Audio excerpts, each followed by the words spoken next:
On est une agence de voyage spécialisée dans l'écotourisme et tourisme d'aventure. Donc on a commencé il y a 3 ans et c'est une petite structure qui a 6 employés permanents et plus d'autres employés qui travaillent avec nous mais à mi-temps et puis selon les saisons aussi. On a beaucoup de séjours à thème, des circuits à thème, on donne toujours un fil conducteur et pour que le voyageur ne part pas comme ça avec un sac à dos et puis revenir la tête vide. Donc nous, il y a toujours un sujet derrière le voyage. On fait aussi des circuits ville impériale, des circuits classiques et puis des circuits 4x4, circuits aventure. Et notre agence s'est spécifiée aussi d'une façon, c'est qu'il y a un certain pourcentage des bénéfices de notre agence qui sont versés à une association et qui réalise des projets en concertation avec les autochtones dans des villages traversés. Pour participer à ce qu'on appelle une compensation territoriale. Parce que comme on ne fait pas de billetterie au Maroc pour faire la compensation carbone, nous, on fait une compensation territoriale pour pouvoir aider les gens des régions traversées à se développer, à aller plus loin. C'est de notre propre initiative et puis on fait partie aussi d'un réseau international, une association qui s'appelle Voyageurs et Voyagistes éco-responsables. Et ça, on veut le faire aussi au Maroc et on milite pour ça. Mais pour l'instant, on est les seuls et j'espère que d'autres confrères viennent nous rejoindre dans notre politique et notre façon de faire. Quel est votre point de vue sur la vision 2020 ? Si vous voulez, la vision 2020 essaie de développer les différents territoires marocains selon les spécificités de chaque région. Et je pense que nous, on est déjà impliqués là-dedans, puisqu'on essaie d'aller dans des régions qui ne sont pas encore ouvertes au tourisme, au sein du Maroc. Et on essaie de faire travailler et d'impliquer les gens des différentes régions dans le développement et dans la conception même des différents circuits ou de randonnées qu'on organise dans ces régions-là. Et je pense que c'est la seule façon de faire évoluer et développer les régions.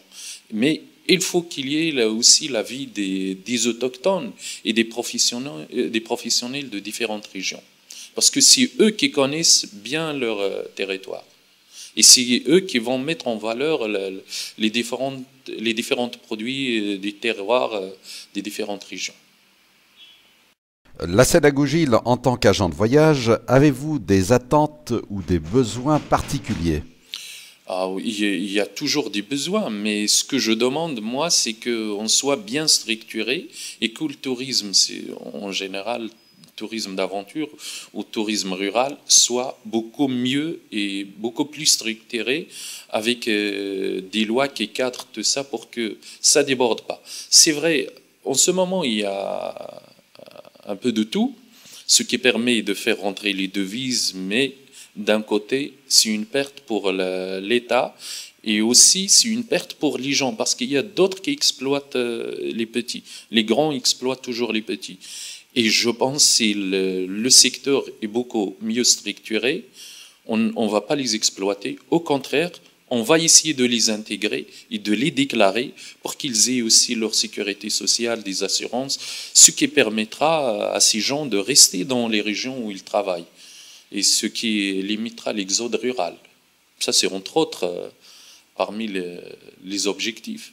Il faut que ça soit bien structuré et il faut qu'il y ait des gens qui arrivent à appliquer la loi.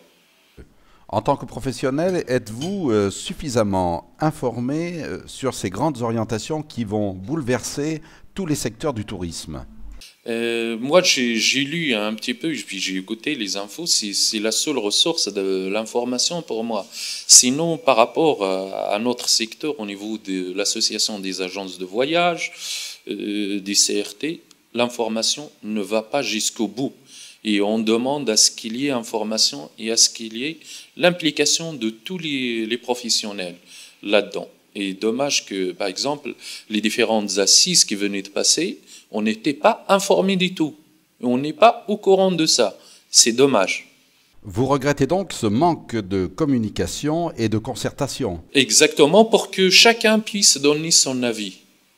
Mais l'information ne passe pas. Il y a un blocage quelque part. Je ne peux pas dire à quel niveau, mais il faut que les responsables arrivent à dénouer l'affaire, à savoir où ça ne marche pas. L'endroit, donc il faut plus d'informations, il faut que tout le monde soit au courant de tout ce qui se passe dans notre secteur du tourisme. Parce qu'on est tous impliqués, on veut tous aller en avant avec ce pays et ce secteur. Je vais participer selon mes moyens, selon mes compétences, je peux donner tout ce que j'ai.